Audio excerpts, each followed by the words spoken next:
Welcome to my 500th video. 500.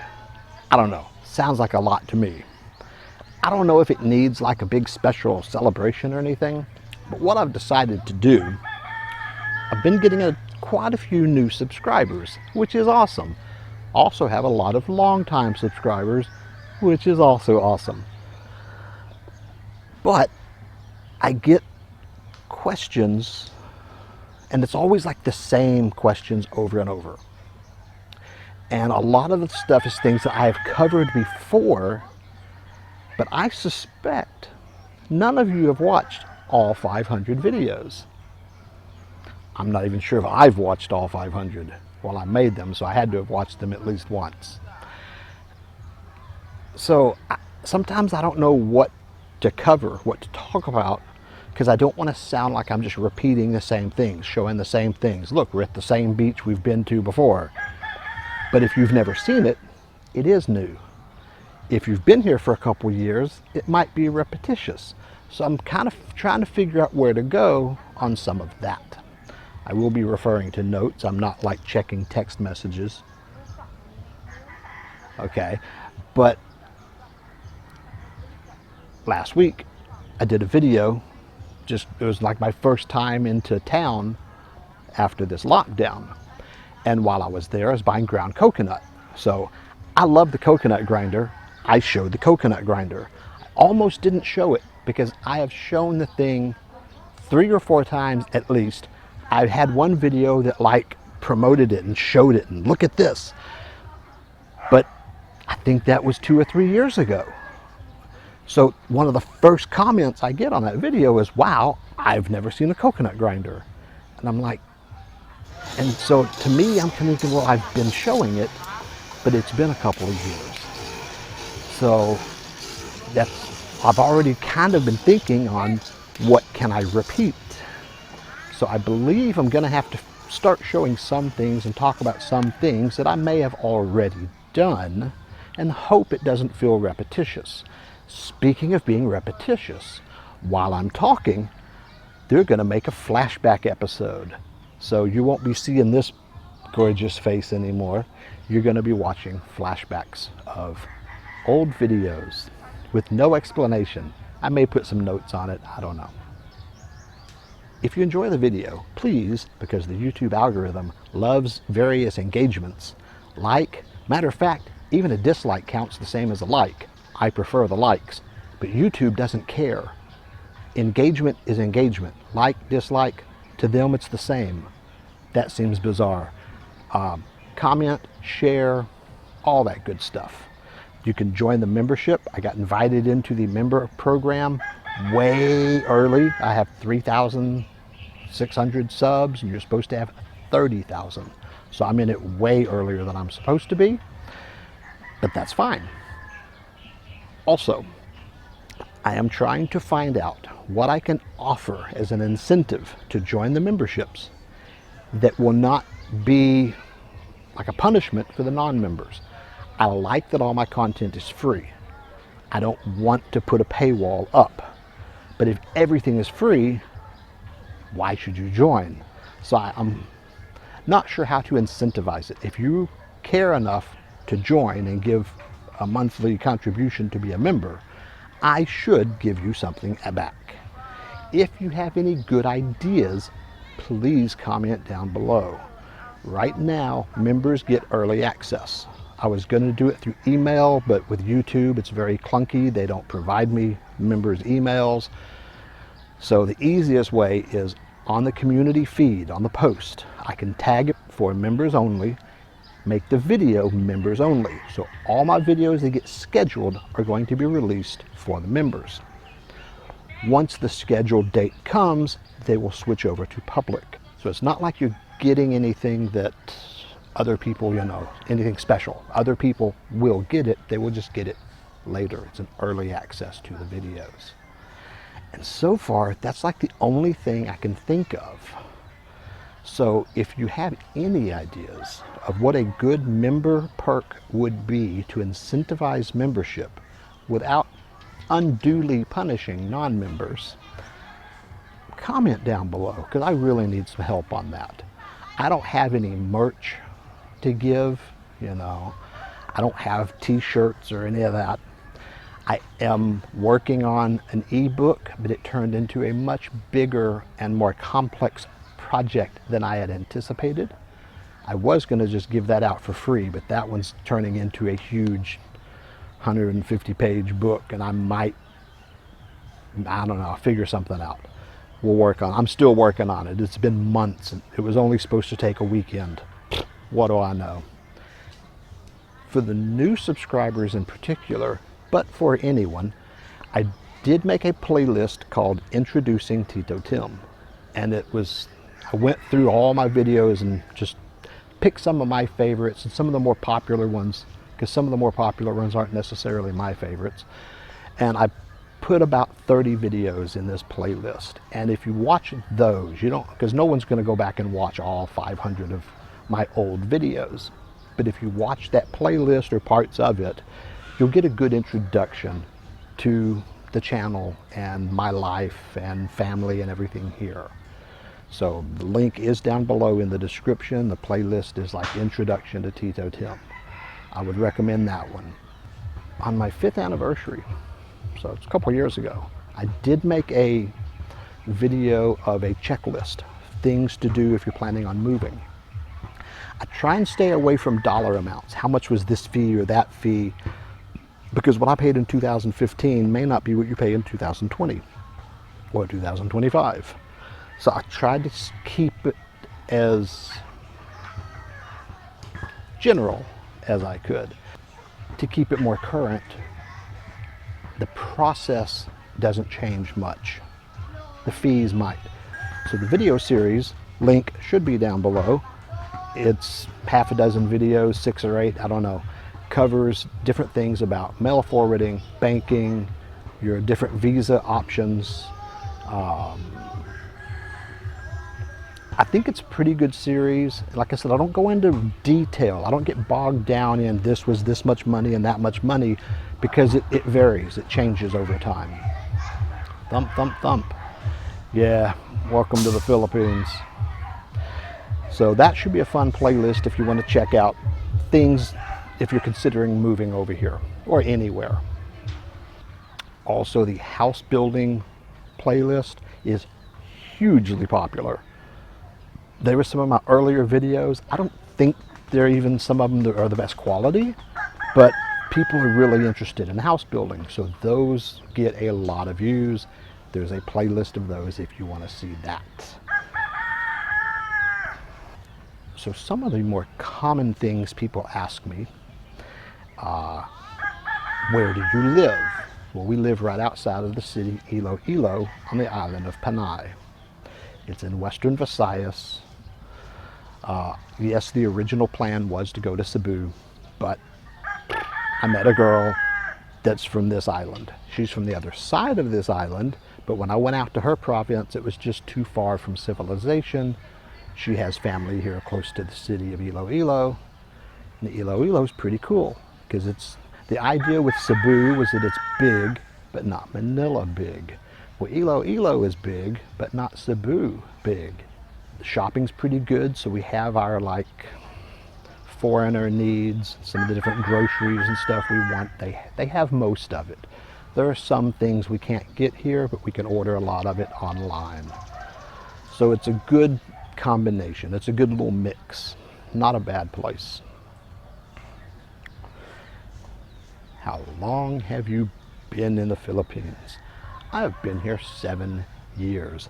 Oh my God, I can't believe I've been here 7 years. That's a long time. How much was the house? Well, we only built a one-room house.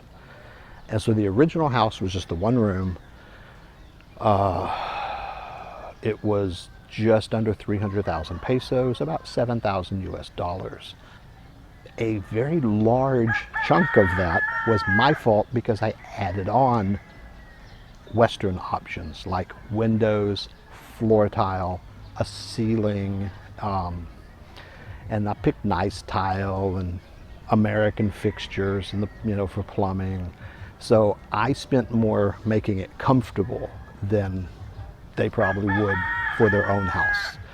but the house is basically one room. Then we added on the front porch and the dirty kitchen. So the total price, I'm not really sure, but we've spent less than $10,000 total. We've been in it 5 years. I'm working on a video now showing the house, the condition of it, some things that are wrong, things that I like. That'll come out soon. We're also adding on a storeroom because we have stuff she wants to put in storage.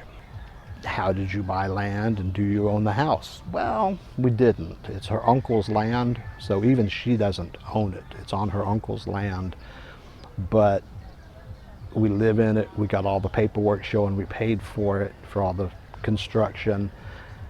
If it went to court, who knows if we could keep it. But don't build anything here you're not willing to walk away from. We've been in it 5 years. In rent savings alone, it's paid for itself. If I had to move out now, I wouldn't be happy about it, but I wouldn't feel like I lost any money. So I don't think it's a problem. I wouldn't have built if we didn't know the family pretty well. I wouldn't recommend you do it unless you really know the family well. But we don't technically own it. On paper, it's all one house. It's like his house, even though it's not quite connected. So it's a weird deal. It's a very Filipino way of doing it. I felt comfortable with it, but I wouldn't recommend it without knowing your entire situation. You know, do as I say, not as I do. What is your budget? Well, for the first 6 years, our budget was between $800 and $900 a month. Started at $800. Over the 6 years, it increased a little bit. We got up almost to $900, not quite. Then I finally retired, because that's one of the questions is, are you retired? Yes, I am now. I just retired a year ago. I've been here for 6 years, not retired, just, you know, going month to month. And when I retired, we did increase the budget to $1,000 US per month. Doesn't mean that's all I have, it just means that's our budget. Almost 50% of that budget is pocket money because the bills here are nothing. We pay for cell phone, we pay for the Wi-Fi at the house. The Wi-Fi is like $1,003, the cell phone's $1,003, hers is, so we got, yeah, 2 cell phones at $1,003 and the house Wi-Fi at $1,003. So we're spending about $75 a month on internet, but I'm always on, I don't pay for load. I have 7 gigabyte a month, which I never use. The house gets 150 gigabyte a month, which we never use. Even during all this lockdown, I haven't used 150 gig. Last month, because I was setting up a brand new computer, I came close, because boy, there's a lot of downloads setting up a new computer. So we do spend about $75 a month between the 2 phones and all the internet. But then you get groceries, electric.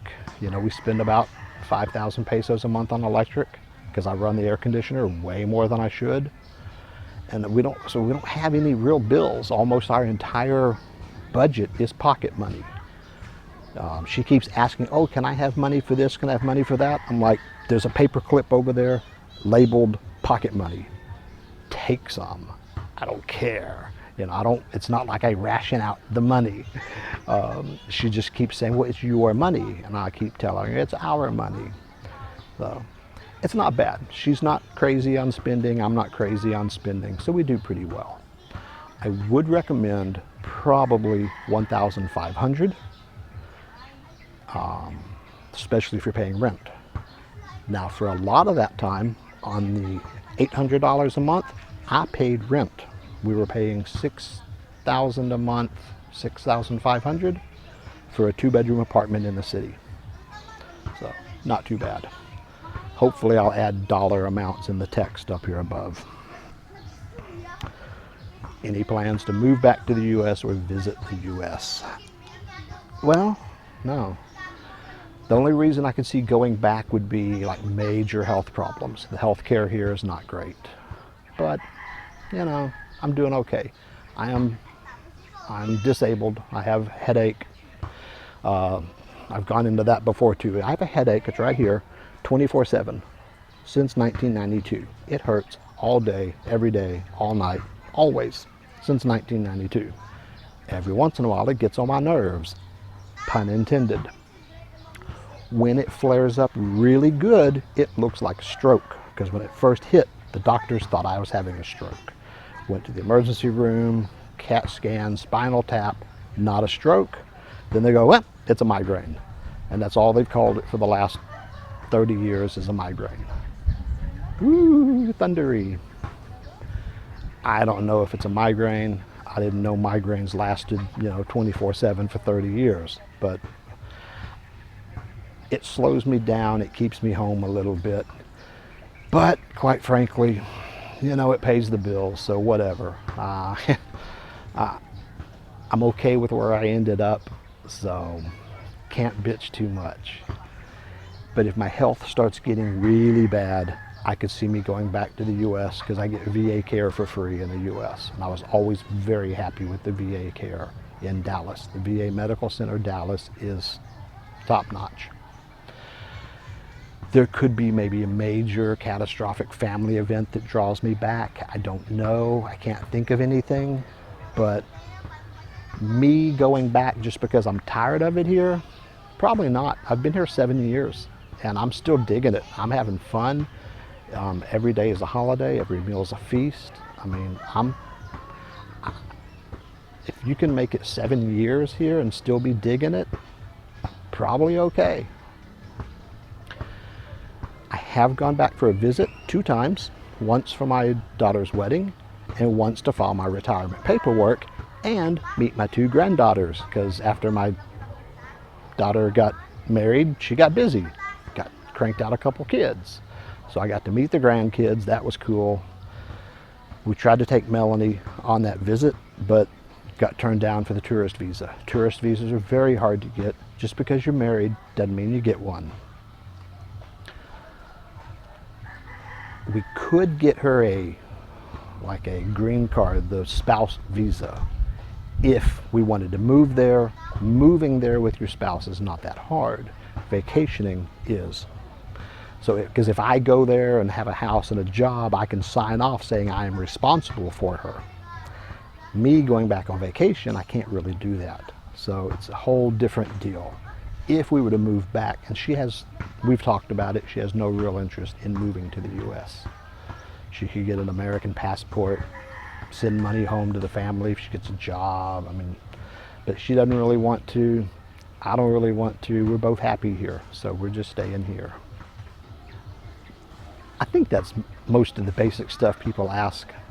So just kind of, we're here, we're having a good time, hanging out in our house. We got the family. Every day's a holiday. Every meal's a feast. We're still on a semi-lockdown. Hopefully this COVID stuff will pass soon. I did make it to the city the other day and bought some liquor, which was good, because I was joking saying I need to buy it before they reinstate the liquor ban. Well, 2 days ago they opened it up, so there's no limit, buy as much as you want. And today they just reinstated the liquor ban. Surprise! So I'm glad I picked some up when I did, because it may be a while. It's like they just can't behave. So welcome to the 500th video. Fun, I guess. Just thought I'd kind of pause, welcome everybody. A lot of new subscribers, a lot of long-time subscribers. Everybody's welcome. And there's just some basic info about me and her and here. And we're going to keep on keeping on. We got some more videos in the works. Should be fun. If they ever let us travel again, should be better. So we'll keep on keeping on. And he's about to say, enjoy your day in paradise. Enjoy your day in paradise.